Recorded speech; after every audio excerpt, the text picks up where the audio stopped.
Halo anak-anak, apa kabar? Semoga kalian di rumah sana tetap dalam keadaan sehat walafiat dan kita semua tetap diberikan perlindungan oleh Allah Subhanahu wa taala. Semoga kita dijauhkan juga dari mara bahaya dan virus segala penyakit yang ada. Nah, di pertemuan kali ini Bapak mencoba membuat sebuah video pembelajaran untuk kalian supaya kalian bisa tetap belajar di rumah dengan baik dan maksimal.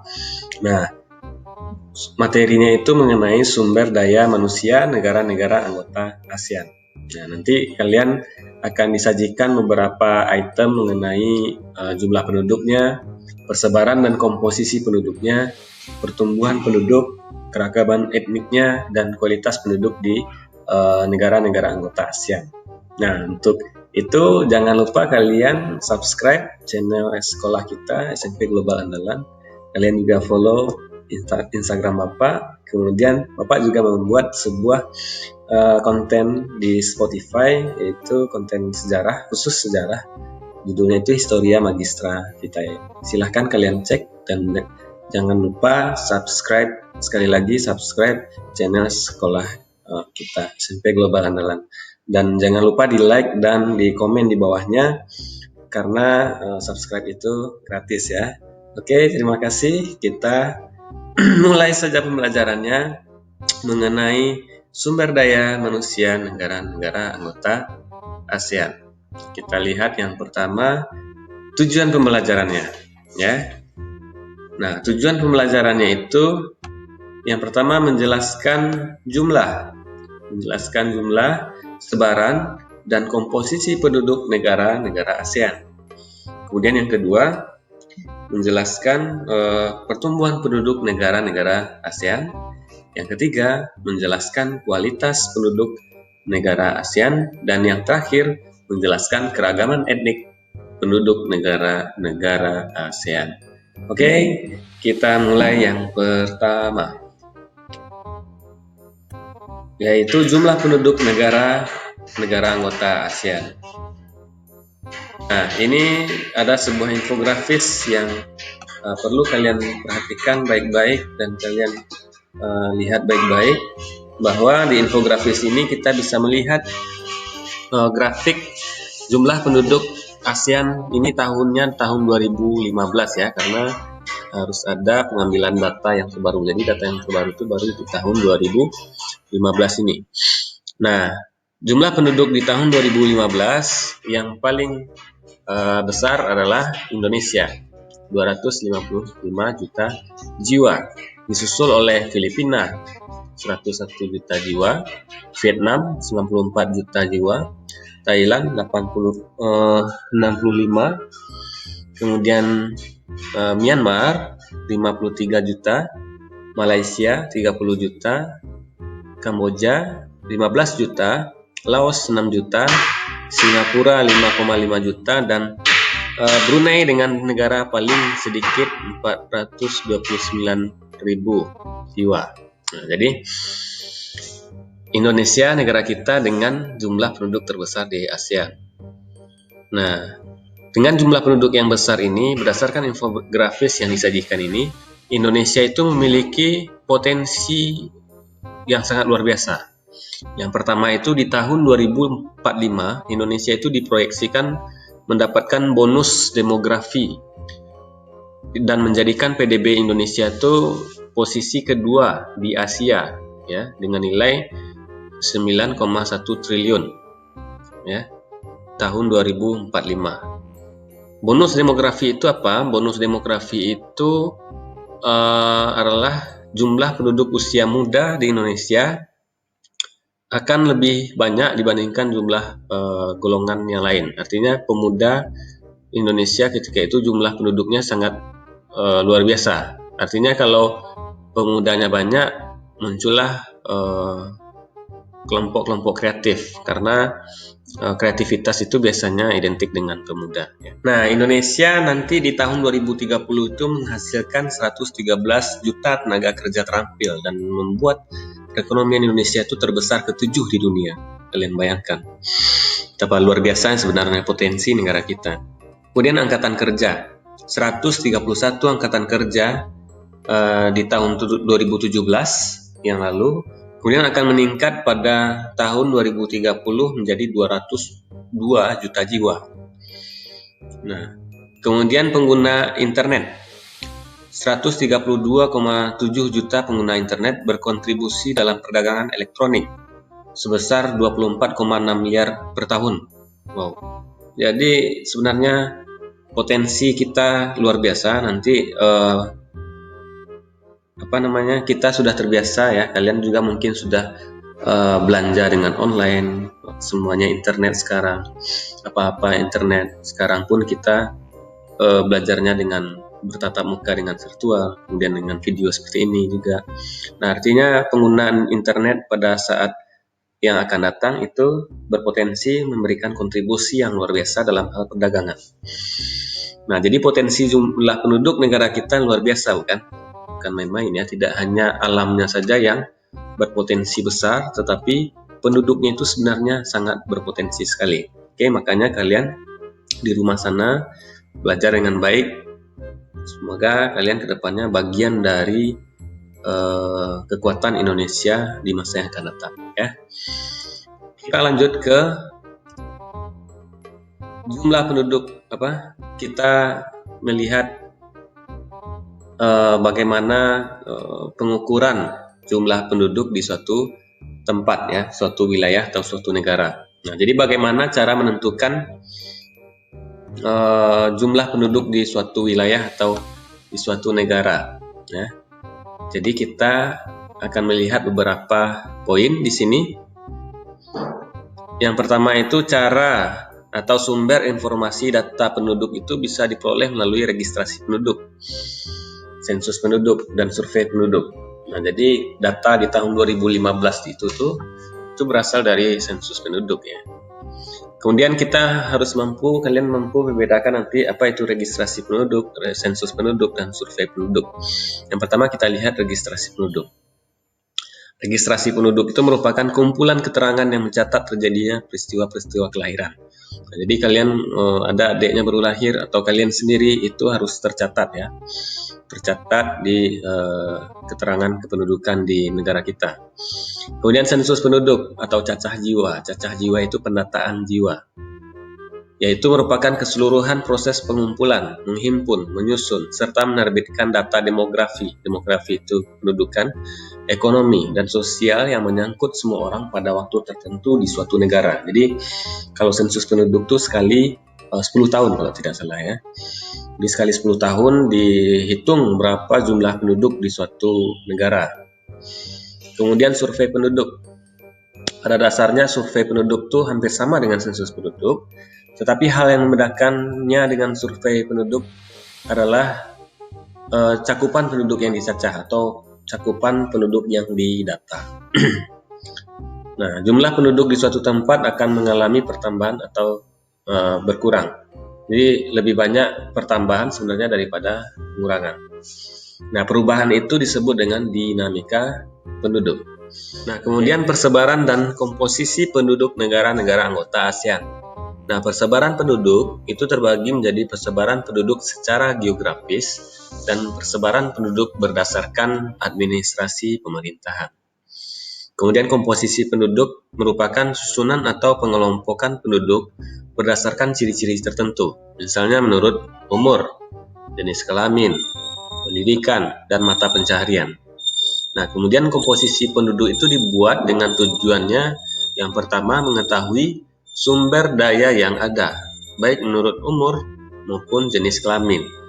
Yang kedua, membandingkan keadaan penduduk dengan penduduk yang lain. Jadi perbandingan suatu wilayah dengan wilayah lain.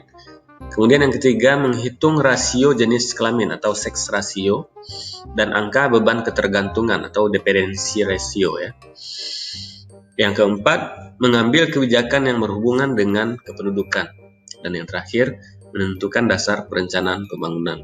Nah, kita tahu di sini di komplek kita ini rame, kawasan Kerinci ini ada dikarenakan adanya daerah pabrik daerah APP. Nah, biasanya daerah industri itu akan menarik tenaga kerja untuk tinggal di sekitarnya, menarik orang untuk tinggal di sekitar kawasannya, karena di situ memunculkan sebuah kehidupan perekonomian ya. Kemudian kita lihat ke kepadatan penduduk negara anggota ASEAN.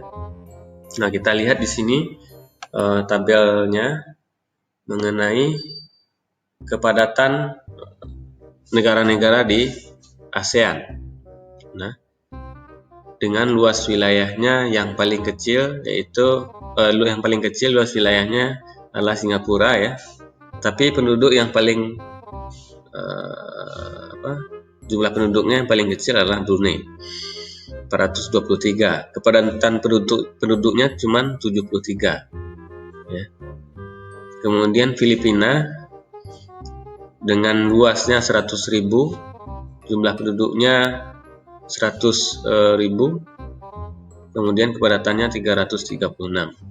Indonesia 257 juta jiwa penduduknya, ini dalam ribuan ya. Kamboja 15.000, Laos 6.000, Malaysia 30.000, Myanmar 53.000, Singapura 5.000, Thailand 67.000, Vietnam 93.000. Kemudian kepadatan penduduknya dengan luas wilayah yang tadi itu, luas wilayah jumlah penduduknya, kepadatan penduduknya itu paling yang pertama kita lihat adalah Brunei 73, Filipina 336, Indonesia 135, Kamboja 86, Laos merupakan daerah yang tidak kepadatan penduduknya paling kecil di ASEAN 29, Malaysia 92, Myanmar 80.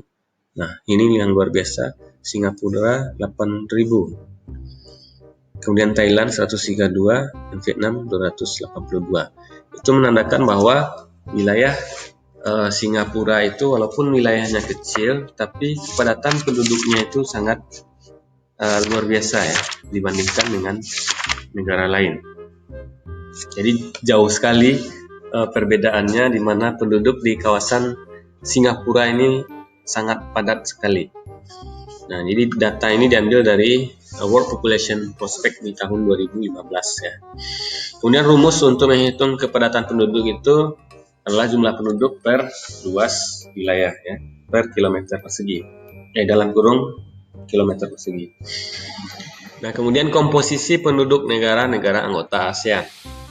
Nah, jadi pengelompokan penduduk itu umumnya dikelompokkan menurut umur, jenis kelamin, pendidikan, mata pencarian, agama, dan tempat tinggal. Jadi ada manfaat kenapa dikelompokkan berdasarkan umur, berdasarkan jenis kelamin, berdasarkan kependidikan, mata pencaharian, agama, dan tempat tinggal. Kita lihat yang pertama, menurut umur dan jenis kelamin. Apa manfaatnya?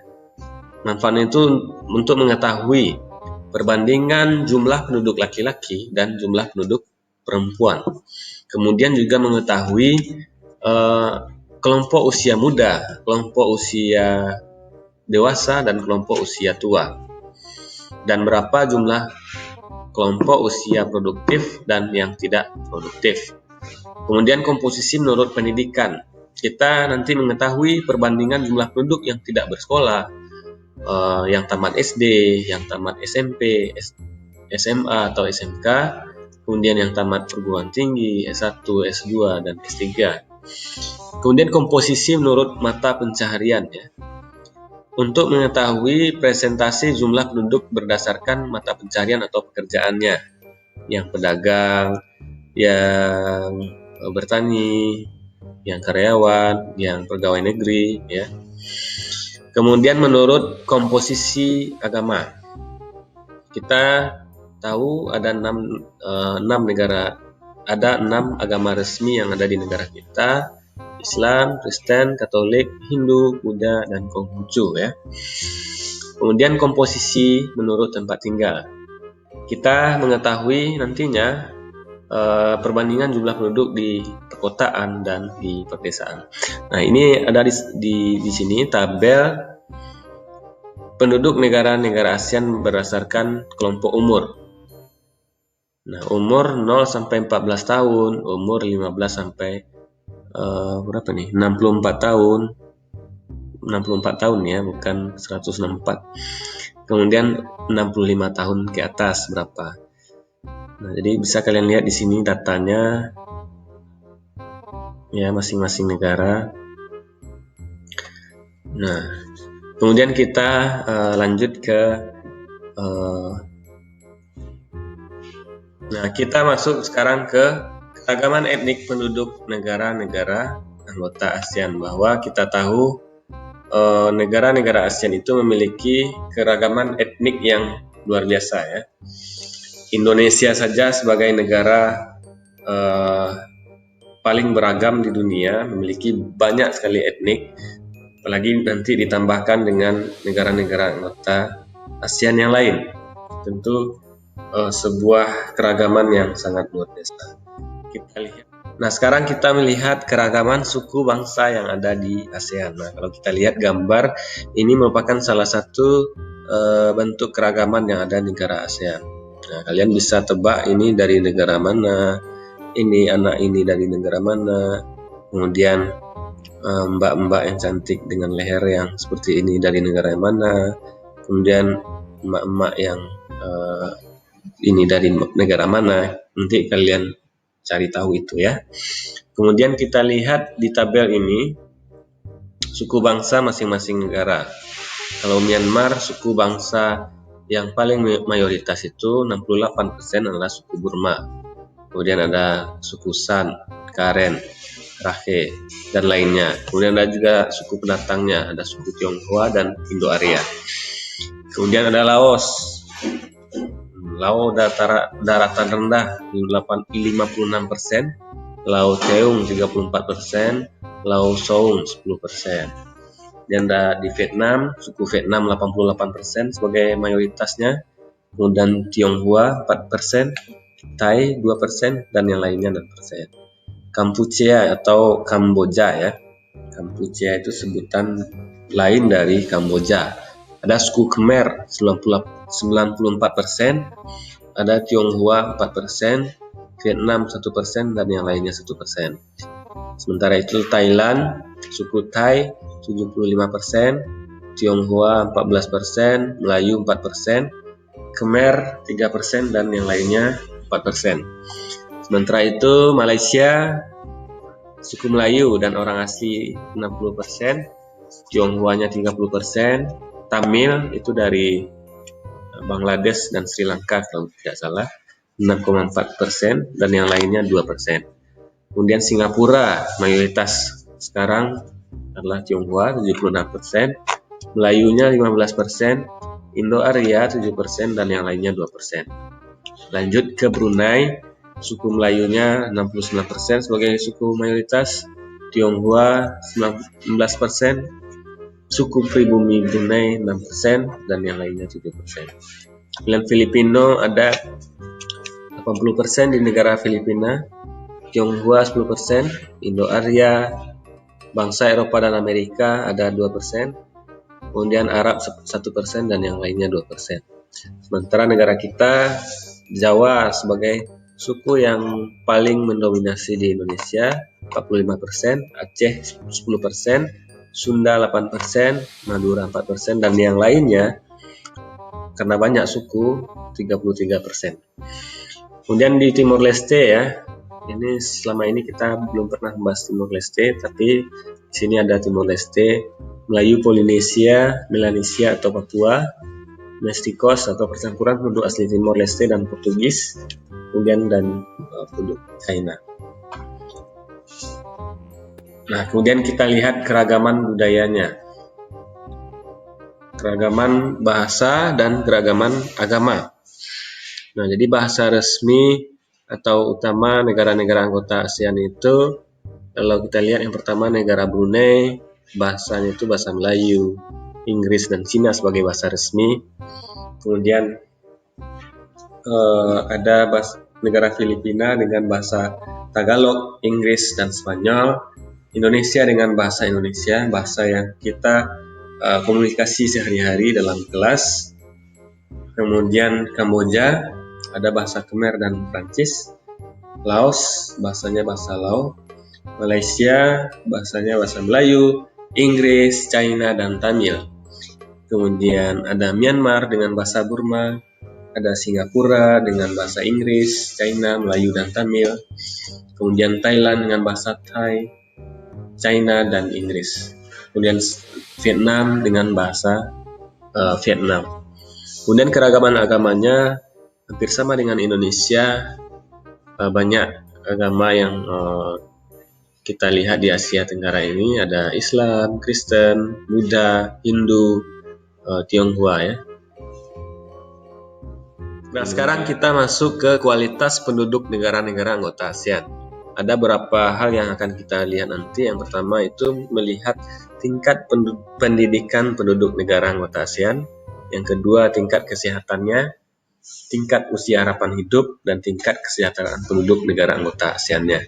Nah, sekarang ini di sampingnya itu ada infografis mengenai betapa mirisnya kita melihat perhatian negara kita terhadap anak usia dini.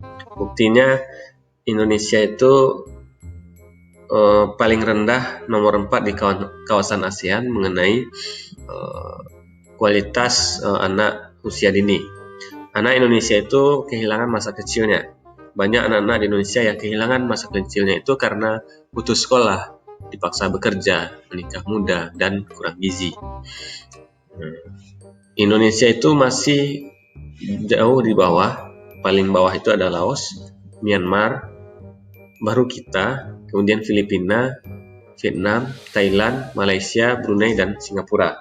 Malaysia, Singapura, Brunei merupakan negara tetangga kita yang perhatian terhadap anak usia dini itu sangat luar biasa berarti ya, karena poin mereka di sini sangat tinggi sekali, dan artinya negara kita dengan potensi yang luar biasa seperti ini, dengan kekayaan yang luar biasa, masih sangat kurang perhatian terhadap anak-anak usia dini. Nah, jadi kondisi anak di Indonesia itu kalau kita lihat data di sini, 26 dari 1000 anak itu meninggal sebelum dia mencapai usia 5 tahun. Belum mencapai usia 5 tahun, 26 dari 1000 anak sudah meninggal. Karena ya bisa jadi karena kurang gizi, bisa jadi karena perhatian dari orang tua yang susah memberikan asupan makanan dan yang lain sebagainya. Kemudian 2% rata-rata tingkat bunuh diri anak per 100.000 populasi usia 0-19 tahun. Artinya banyak juga anak yang usia 0-19 tahun yang bunuh diri ya. Sangat miris sekali kita, karena bisa jadi karena kesulitan ekonomi, masalah di keluarganya, atau bahkan masalah bully, bisa bunuh diri ya. Jadi kalian di rumah hati-hati dalam bergaul, juga berhati-hati jangan hal-hal seperti ini terjadi di kalian. Kemudian 36% anak usia di bawah 5 tahun itu mengalami stunting. Stunting itu mohon maaf, postur tinggi badannya rendah ya, di bawah, pertumbuhannya itu tidak normal. Artinya pertumbuhan tinggi anaknya itu tidak normal. Jadi 36% anak usia di bawah 5 tahun itu mengalami stunting. Artinya pertumbuhannya itu lambat. Kemudian 14% anak putus sekolah. Banyak anak di berita sana kita lihat anak-anak itu banyak putus sekolah karena keterbatasan ekonomi, susahnya orang tua mencari penghasilan untuk kebutuhan sekolah anaknya. Kemudian 7% pekerja anak usia 5-17 tahun. Jadi anak-anak usia 5-17 tahun itu 7% sudah dipekerjakan untuk membantu orang tua. Bantu orang tuanya di ladang, bantu orang tuanya di sawah, bantu orang tuanya jualan di jalanan, atau lain sebagainya. Kemudian 13% anak perempuan menikah ya, usia 15-19 tahun. Banyak anak yang menikah dini karena pergaulan ya. Jadi kalian di rumah hati-hati dalam bergaul, jangan sampai seperti ini ya. Nah, sekarang kita lihat kualitas pendidikan negara-negara anggota ASEAN, bahwa kita lihat Indonesia itu masih tertinggal ya dibandingkan negara ASEAN yang lainnya. Kualitas pendidikan Indonesia tertinggal di ASEAN terlihat dari PISA tahun 2018. PISA itu Program for International Student Assessment atau penilaian terhadap siswanya ya dari membaca matematikanya dan sainsnya. Nah, kita lihat Singapura, negara yang posisi pertama dengan tingkat membaca atau literasinya itu 549. Matematikanya itu poinnya 569, sainsnya 551. Sementara kita di bawah Thailand 371 skor untuk membaca, matematikanya 379 dan sainsnya 396. Nah, jadi Bapak Menteri sendiri juga mengkritisi hal ini. Dia mengomentari bahwa dengan ini kami sadari untuk memperbaiki ke depannya. Bapak Menteri Pendidikan kita Nadiem Makarim. Nah, jadi tingkat kualitas membaca, matematika, dan sains negara kita masih di bawah negara-negara tetangga kita, Singapura, Malaysia, Brunei, dan Thailand. Kemudian masuk kita lagi ke tingkat kesehatan. Yang kedua, tingkat kesehatan. Tinggi rendahnya tingkat kesehatan penduduk negara anggota ASEAN itu dapat diukur melalui beberapa aspek. Yang pertama, angka kematian kasarnya, angka kematian bayi, keadaan gizi, dan sanitasi lingkungan. Angka kematian kasar atau crude death rate atau CDR, yaitu jumlah kematian tiap 1000 penduduk pada satu wilayah atau negara dalam 1 tahun. Ya. Kemudian angka kematian bayi, infant mortality rate atau IMR, yaitu jumlah kematian bayi di bawah umur 1 tahun setiap 1000 penduduk dalam waktu 1 tahun. Kemudian keadaan gizinya yang mempunyai hubungan erat dengan keadaan angka kematian bayi. Kemudian sanitasi lingkungan, ini penting sebagai tolak ukur, yaitu usaha untuk pemeliharaan kebersihan dan kesehatan lingkungan. Jadi biasanya 4 hal ini yang diukur ya. Nah, sementara di tengah pandemi COVID-19 ini, kita bisa melihat bahwa kasus COVID-19 di kawasan ASEAN itu yang terbesar adalah negara kita. Jumlah kasusnya ada 84.000 kasus. Ya, ini per tanggal 18 Juli tahun 2020. Pada hari itu saja ada 1.000 kasus. Ya. Kematiannya ada 4.000. Kematian per harinya itu adalah kematian yang terbarunya itu adalah 59 dan yang berhasil disembuhkan 43.000. Nah, jadi Indonesia dengan negara terbesar juga menjadi negara paling banyak mendapat atau terpapar kasus virus pandemi COVID-19 ya. Disusul oleh Filipina, Singapura, kemudian Malaysia, Thailand, Vietnam, Myanmar, Kamboja, Brunei, kemudian Laos. Jadi untuk kasus COVID ini baru kita nomor 1 ya. Kalau untuk pendidikan, kesehatan, kita masih di bawah. Tapi untuk kasus COVID, kita nomor 1. Kemudian kita masuk ke tingkat usia harapan hidup negara-negara anggota ASEAN. Nah, life expectancy at birth tahun 2016, Southeast Asian countries. Nah, jadi menurut data WHO, usia angka harapan hidup itu yang pertama ada Singapura. Nah, jadi world rank-nya aja nomor 4 dunia. Jadi tingkat usia harapan hidup di Singapura itu sangat tinggi. Artinya kalau kita tinggal di Singapura, kesehatan kita terjamin. Ya, kesehatan kita terjamin, makanya umur orang di sana panjang. Karena selain manusianya yang menjaga kualitas makanannya, perhatian pemerintahnya juga sangat tinggi.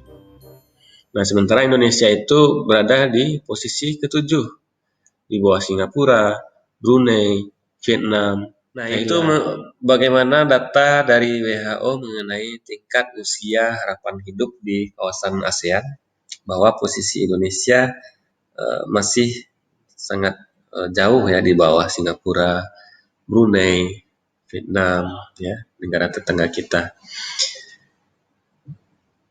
Kemudian kita lanjut ke tingkat kesejahteraan negara-negara anggota ASEAN. Nah, seberapa sejahteranya orang Indonesia? Nah, jadi kita lihat nih ya. Nah, jadi dari jumlah penduduknya, populasi dalam juta 266 juta. Jadi secara PDB memang kita besar ya, 1 juta karena jumlah penduduk kita itu besar, produk domestik bruto. Kemudian ada produk domestik per kapita. Per kapita itu artinya penghasilan masing-masing individu di suatu wilayah atau suatu negara. Kalau PDB itu jumlah secara keseluruhan. Kalau dijumlahkan secara keseluruhan tentu Indonesia paling banyak karena jumlah penduduknya paling banyak. Tapi kalau dilihat per individu atau per kepala, pendapatan per kapitanya Indonesia itu masih kalah sama Singapura ya. Masih kalah dari Singapura, masih kalah dari Malaysia, dan masih kalah dari Brunei. Kita lihat Indonesia per kapitanya atau penghasilan per kapitanya itu 4.000 US dollar. Thailand saja 7.000. Filipina 3.000, Singapura 65.000, Malaysia 11.000, Vietnam 2.000, Myanmar 1.000, Kamboja 1.000, Laos 2.000, dan Brunei 28.000 ya. Nah, jadi ini berdasarkan data Bank Dunia ya. Kemudian kita lihat ke materi selanjutnya mengenai materi yang terakhir ini ya, pertumbuhan penduduk negara anggota ASEAN. Nah, kita lihat pertumbuhan penduduk itu apa? Pertumbuhan penduduk itu adalah pertumbuhan penduduk pada waktu tertentu di suatu negara atau wilayah tertentu yang disebabkan oleh kelahiran, kematian, dan migrasi. Pertumbuhan penduduk itu dibedakan atas pertumbuhan penduduk total dan pertumbuhan penduduk alami. Pertumbuhan penduduk total atau total population growth yaitu pertumbuhan yang memperhatikan faktor kelahiran, kematian, dan migrasi. Migrasi itu perpindahan penduduk. Pertumbuhan penduduk alami atau natural population growth yaitu pertumbuhan penduduk yang hanya memperhitungkan kelahiran dan kematian saja tanpa melihat migrasi ya. Kemudian kita lihat yang pertama, kelahiran atau fertilitas atau natalitas ya. Kelahiran, fertilitas atau natalitas itu adalah kelahiran bayi hidup yang terjadi pada suatu daerah dalam jangka waktu tertentu. Angka kelahiran adalah jumlah kelahiran selama 1 tahun untuk 1.000 penduduk. Rumus untuk mencari angka kelahiran itu atau crude birth rate, birth dalam kurung 1 tahun kali 1.000 per P atau population. B itu birth atau kelahiran, P itu population atau jumlah penduduk. Kemudian keterangannya, untuk menentukan tinggi rendahnya angka kelahiran kasar dapat digunakan penggolongan sebagai berikut. Angka kelahiran lebih dari 40 itu tergolong tinggi, angka kelahiran antara 30 sampai 40 tergolong sedang, dan angka kelahiran kurang dari 30 itu tergolong rendah. Nah, sekarang kita masuk ke kematian atau mortalitas. Nah, bahwa kematian itu adalah menghilangnya semua tanda-tanda kehidupan secara permanen yang terjadi setiap saat setelah kelahiran hidup. Angka kematian adalah jumlah kematian selama 1 tahun untuk tiap 1.000 penduduk. Nah, rumusnya itu rumus mencari crude death rate-nya atau CDR, death dalam kurung 1 tahun kali 1.000 per P. Death itu kematian, P population, dan atau jumlah penduduk. Kemudian penggolongan tinggi rendahnya angka kematian itu angka kematian yang lebih dari 20 itu tergolong tinggi. Angka kematian antara 10 sampai 20 tergolong sedang, dan angka kematian kurang dari 10 tergolong rendah. Nah, kalau kita lihat infografis di sini bahwa kematian itu tidak hanya terjadi secara alami, tapi ada juga yang melalui fenomena bunuh diri. Bahwa fenomena bunuh diri itu sekarang sangat tinggi. Ada 10 negara dengan angka bunuh diri tertinggi. Yang pertama itu ternyata di bawah situ.